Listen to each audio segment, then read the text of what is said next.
भागातले, बारामतीतले, आजूबाजूच्या परिसरातले, माझ्या पुरंदरचे, वेगवेगळ्या गावचे उपस्थित असणारे सरपंच, उपसरपंच, गावातले सर्व प्रमुख सहकारी, या संस्थेचे उपस्थित असणारे सर्व आमचे पदाधिकारी, तसंच जमलेले म्हणजे पंडिता रमाबाई समाज प्रबोधन संस्थेचे सगळे माझे पदाधिकारी, जमलेले प्रतिष्ठित नागरिक, ग्रामस्थ, पत्रकार मित्र, बंधू भगिनींनो, माझ्या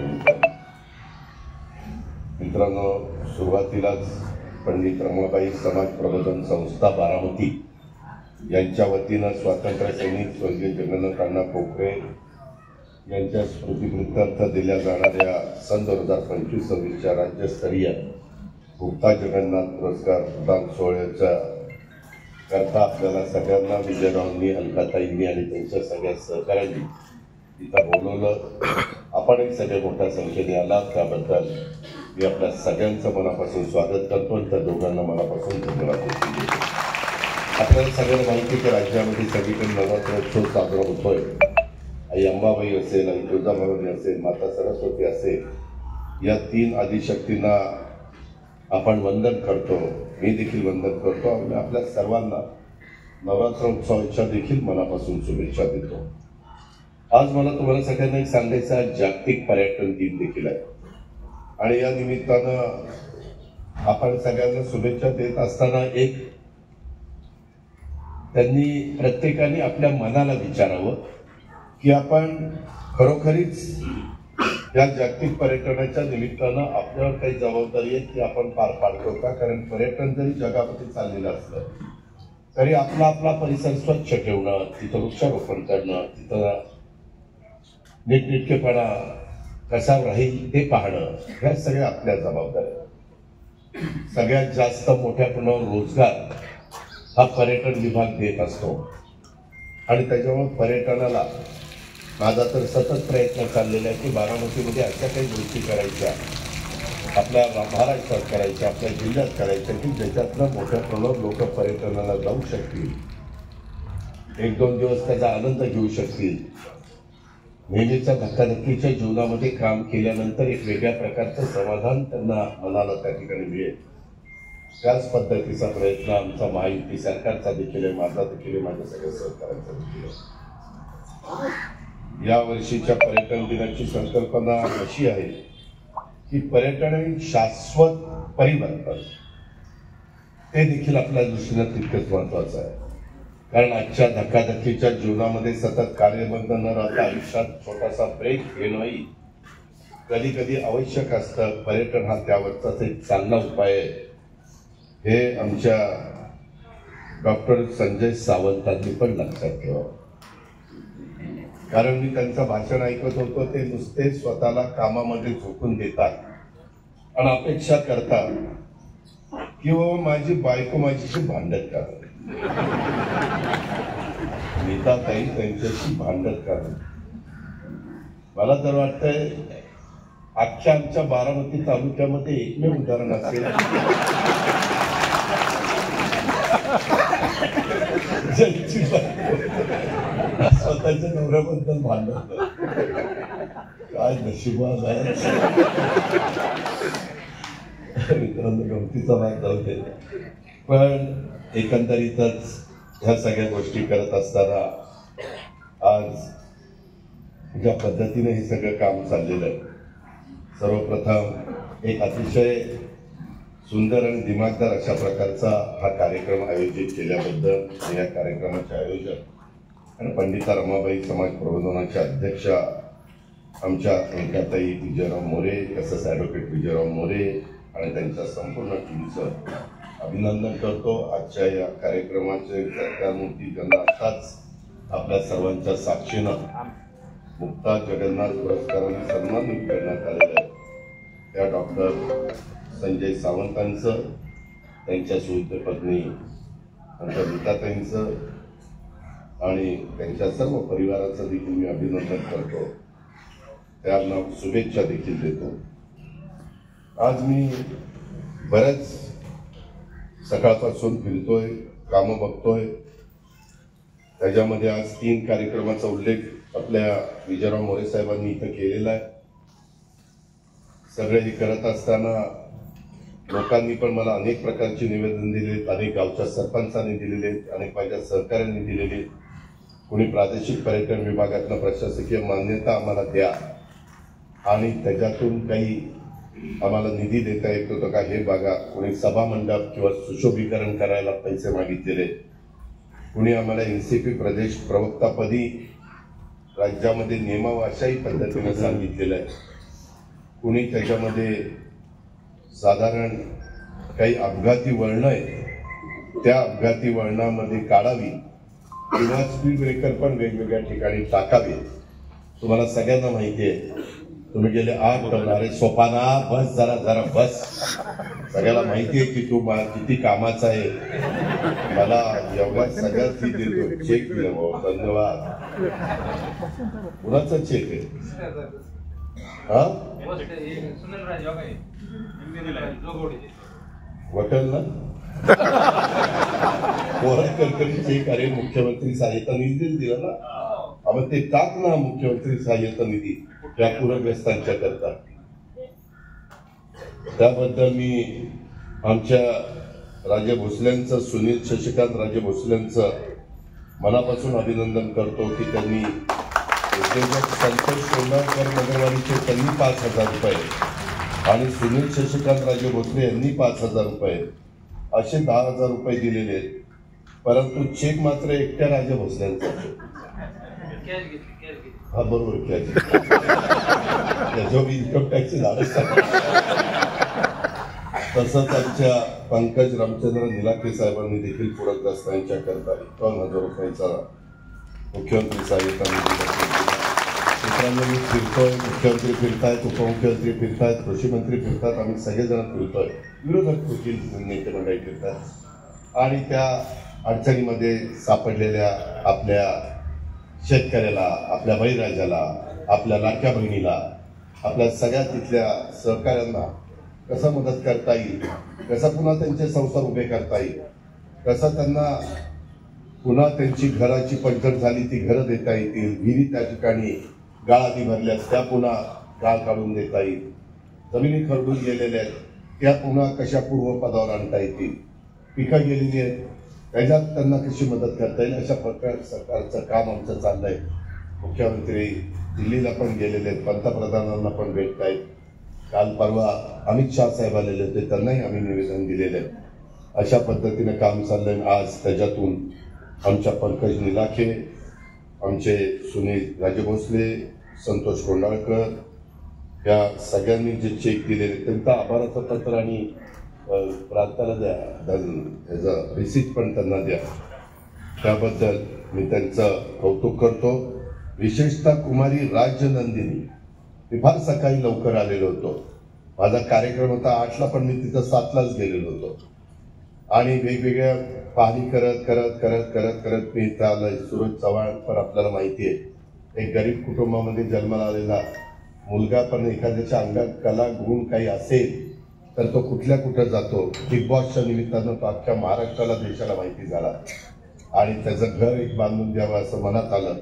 अंतिम टप्प्यामध्ये आता तिथं मंदार शिक्षीलाही बोलवलेलं होतं. लवकरच तेही घर पूर्ण होईल.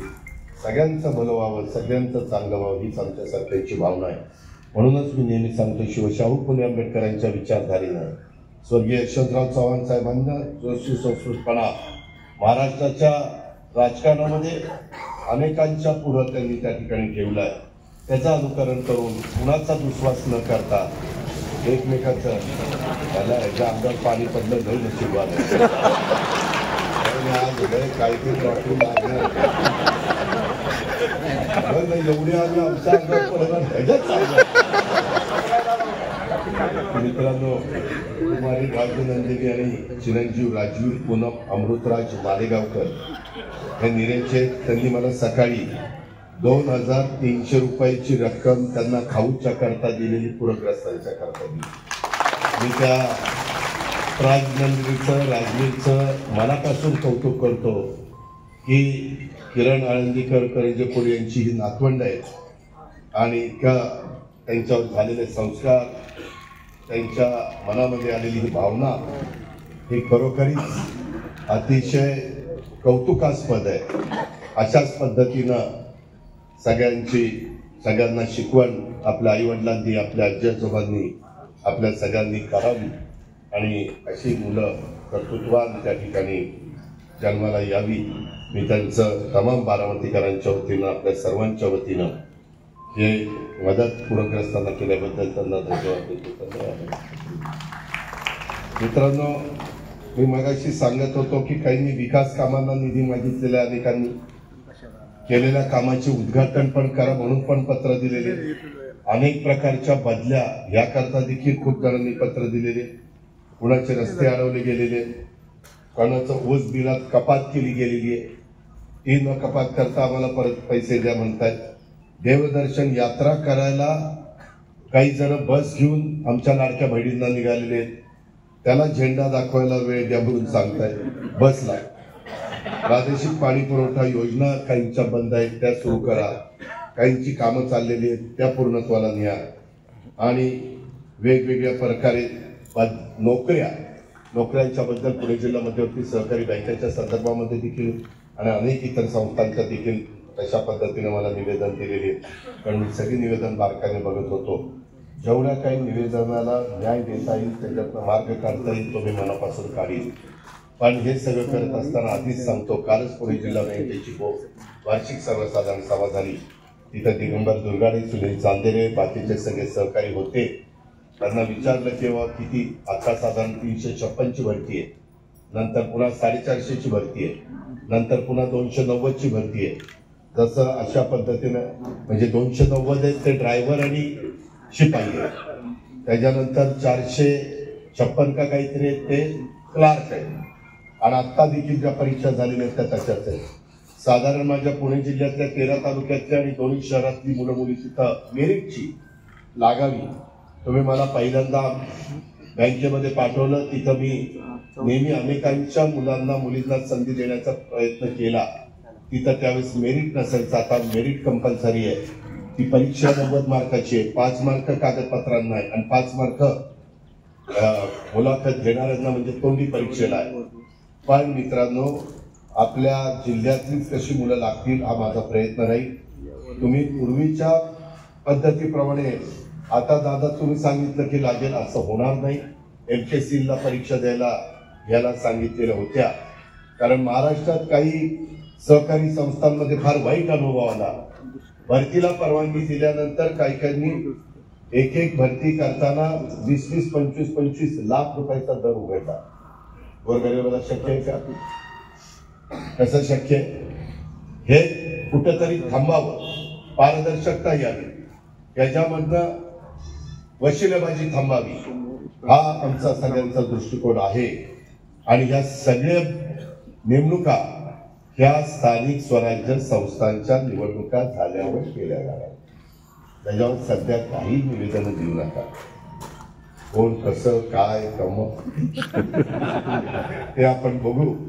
आणि त्याच्यानंतर मला काल दिगंबर दुर्गाने सांगितलं की बाबा आम्ही स्थानिक स्वराज्य संस्थांच्या निवडणुका झाल्यानंतर, कारण जिल्हा परिषद, तालुका पंचायत, नगरपालिका, महानगरपालिका, नगर परिषदा, आणि आता सुनील मला सांगत होते नगर किंवा ग्रामपंचायती पण आहे, त्याच्यावर निवडणुकीच्या काळामध्ये उगीच कुणावर नाराजी नको म्हणून थोडीशी कळ काढण्याची गरज आहे.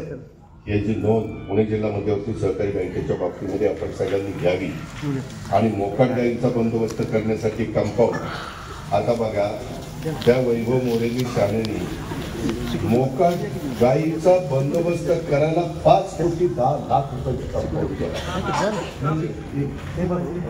हे जे काही तुझं वैभव मोरे तुझी सही आहे आणि ते मंजूर करतो असं जाहीर करा म्हणून सांगितलं. म्हणजे मी काय जाहीर करावं ही पण हीच म्हणत आहे. निवडून देत आहे ठीक आहे ना, 8 वेळेला, पण काय जेवावं, काय खावं, कुणाशी बोलावं, काय जाहीर करावं हे आता अति झालं. मला कळतंय माझ्या सद्विवेक बुद्धीला स्मरून मला जे काही करायचं ते मी करीन. मलाही त्याचा उल्लेख मगाशी डॉक्टरांनी इथं केला. अक्षरशः कधी कुणी इथं मेडिकल कॉलेज शासकीय व्हावं असा अनेक वेळेस करता आलं असतं, पण मी ठरवलेलं होतं मी असं काय या बारामतीत काम करून दाखवेन.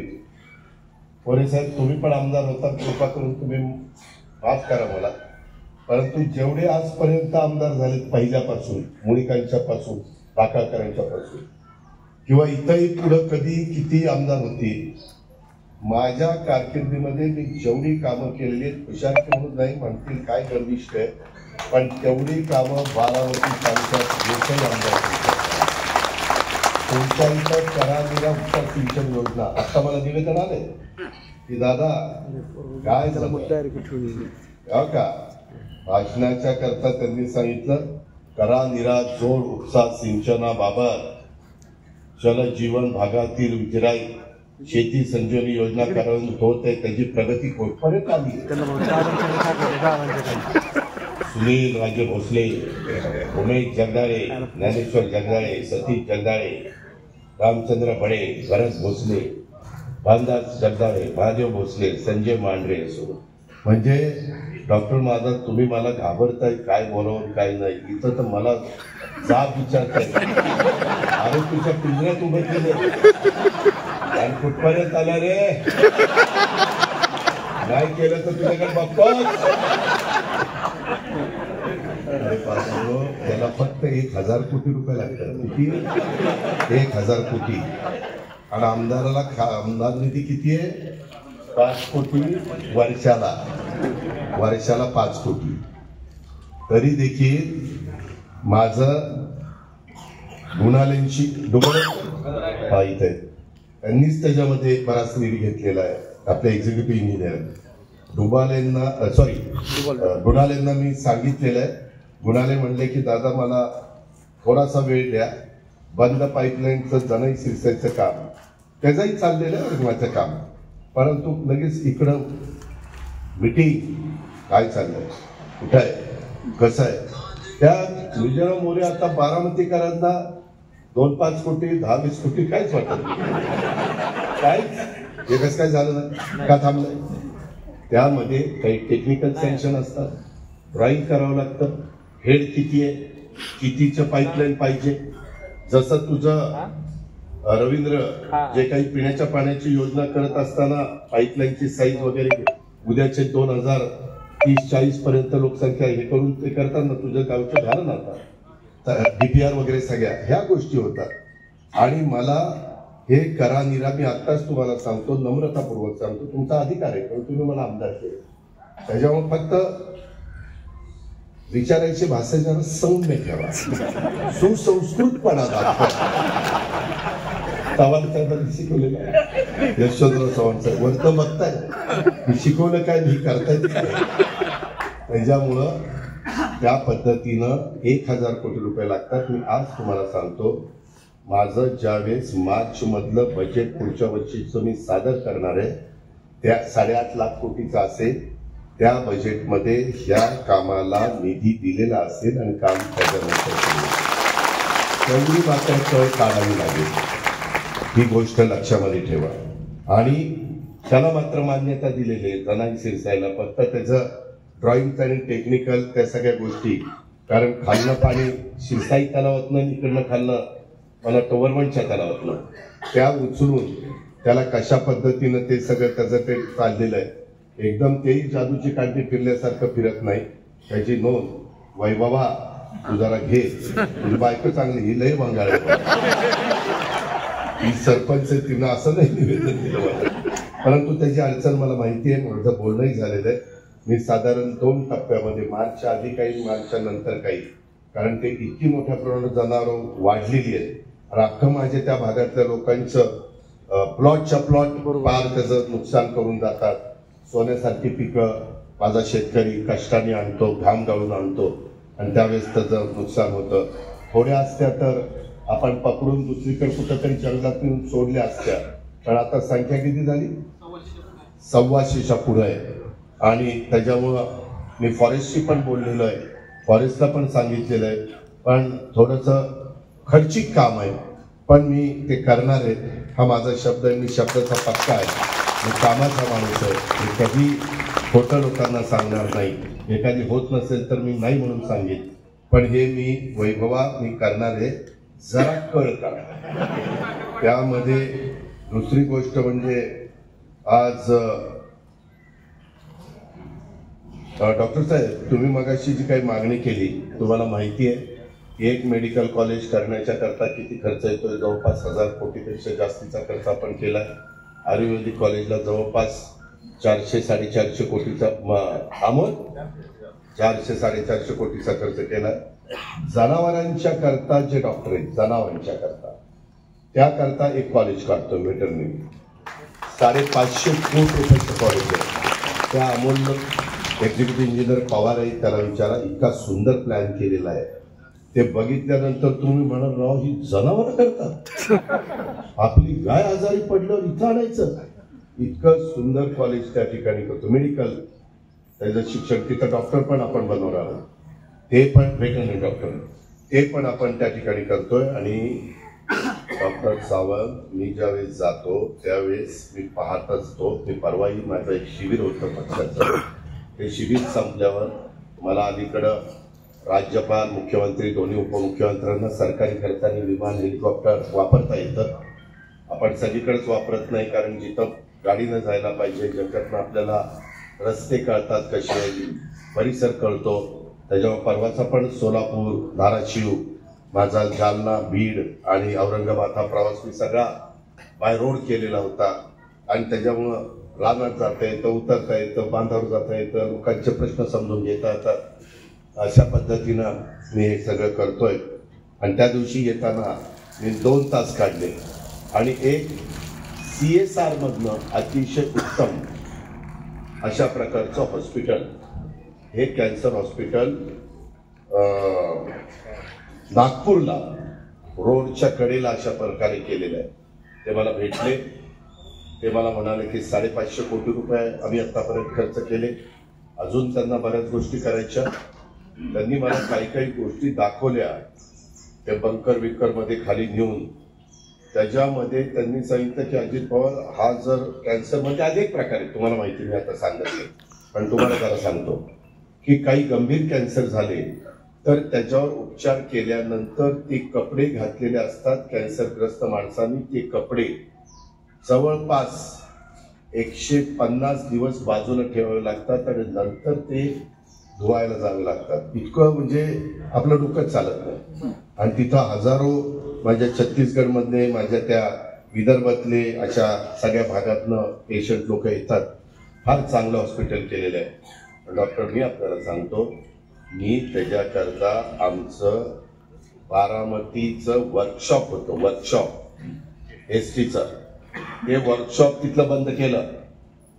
ते रस्ता आहे, रस्त्याच्या ह्या बाजूला आपल्या मेडिकल कॉलेजच्या, पुण्यश्लोक अहिल्यादेवी होळकर मेडिकल कॉलेजच्या, तो 50 फुटाचा रस्ता सोडल्यावर तिथं आता नवीन वर्कशॉपचं कितीचं काम चाललंय?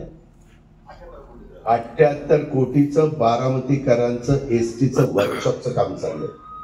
आणि हा सगळा प्लॉट मोकळा केलाय आणि तिथं मी कॅन्सर हॉस्पिटल करणार आहे.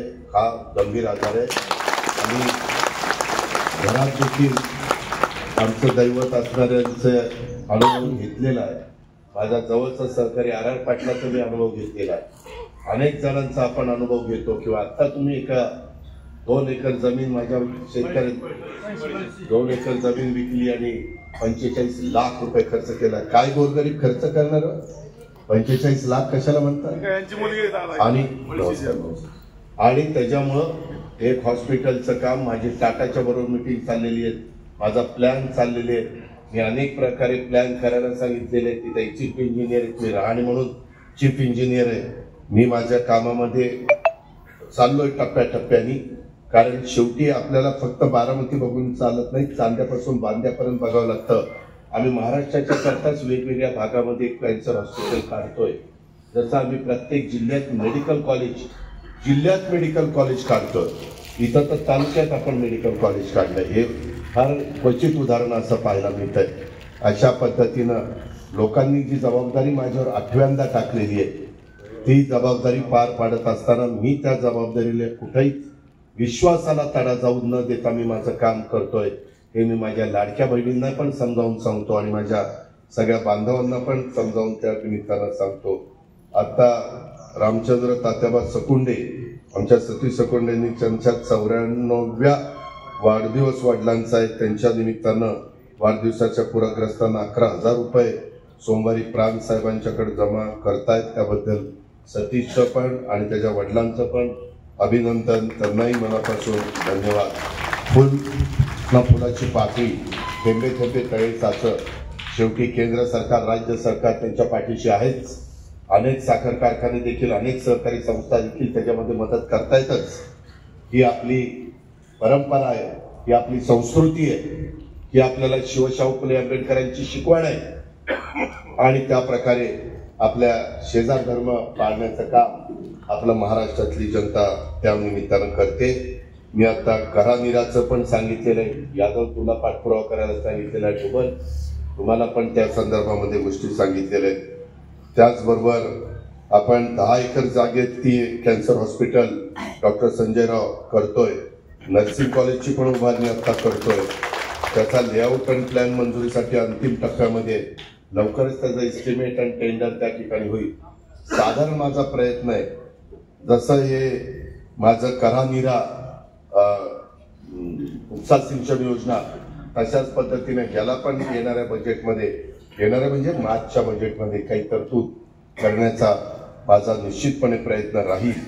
याबद्दलची खात्री मी माझ्या सर्व बारामतीकरांना, सर्व या परिसरातल्या माझ्या सहकाऱ्यांना देतो. त्याचबरोबर माझ्या आज पंडिता रमाबाई यांच्या कार्यापासून एक प्रेरणा घेऊन अलकाताई यांनी पंडिता रमाबाई समाज प्रबोधन संस्थेची स्थापना केलेली आहे.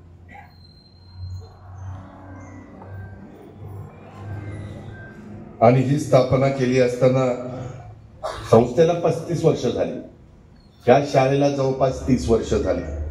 आणि त्याचा विचार हा आहे की राज्यात सामाजिक, शैक्षणिक, पर्यावरण, अंधश्रद्धा निर्मूलन, व्यसनमुक्ती आणि विशेषतः महिलांचं सक्षमीकरण या क्षेत्रामध्ये भरीव अशा प्रकारचं काम त्यांनी आजपर्यंत केलेलं मी अतिशय जवळनं पाहिलेलं.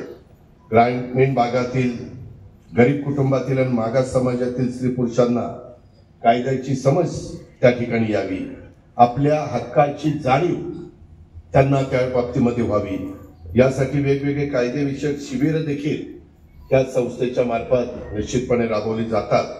आणि आपल्या लाडक्या बहिणींच्या करता, आपल्या महिलांच्या करता लघु उद्योग प्रशिक्षण, महिला मेळावे, शेतकरी मेळावे, शेतमजूर मेळावे अशा पद्धतीनं ही संस्था आयोजित करते.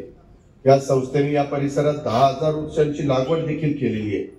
आणि या संस्थेमार्फत आदर्श माता पुरस्कार सुद्धा दिले जातात. ही अत्यंत महत्वाची आणि अत्यंत स्तुत्य अशा प्रकारची बाब आहे. यशवंतराव मोरे आश्रमशाळा, ज्याचा उल्लेख मगाशी मोरे साहेबांनी आपल्या भाषणामध्ये केला, ही एक केवळ शाळा नाहीये, तर ग्रामीण भागातील विद्यार्थ्यांच्यासाठी एक आश्रय स्थान आहे. आणि ही संस्था गेल्या अनेक वर्षापासून त्या भागातल्या अनाथ, निराधार, इतर मागास, बहुजन कल्याण, विमुक्त जाती, भटक्या जमाती आणि गरीब कुटुंबातील मुलांना, मुलींना शिक्षणाचा प्रकाश, शिक्षणाची कवाडं, शिक्षणाची दालनं हे त्या ठिकाणी उघडण्याच्या दृष्टिकोनातनं सध्या या शाळेत 450 विद्यार्थिनी शिकतायत. त्याच्यामध्ये आदर्श आश्रम शाळेचा पुरस्कार या आश्रमशाळेला मागे मिळालेला आहे. ही पण अतिशय अभिमानाची अशा प्रकारची बाब आहे. आधुनिक काळातील बदलत्या आव्हानांना सामना करण्याच्यासाठी राज्य शासनाच्या वतीनं आम्ही आश्रमशाळांच्या मध्ये देखील खूप वेगवेगळ्या प्रकारचे आमूलाग्र बदल करतोय. त्याच्यामध्ये शिक्षण हे परिवर्तनाचा प्रभावी माध्यम आहे. आता बुद्धिमत्तेचे दिवस आहेत आणि त्याच्यामुळे विद्यार्थ्यांना गुणवत्तापूर्वक पूर्ण शिक्षण त्या ठिकाणी देण्यासाठी आश्रमशाळेमध्ये विविध नाविन्यपूर्ण उपक्रमाची अंमलबजावणी करण्याचं काम इथं होतंय. आश्रमशाळेमध्ये अत्याधुनिक आणि भौतिक व शैक्षणिक सुविधा प्रदान करण्याचं देखील काम होत आहे.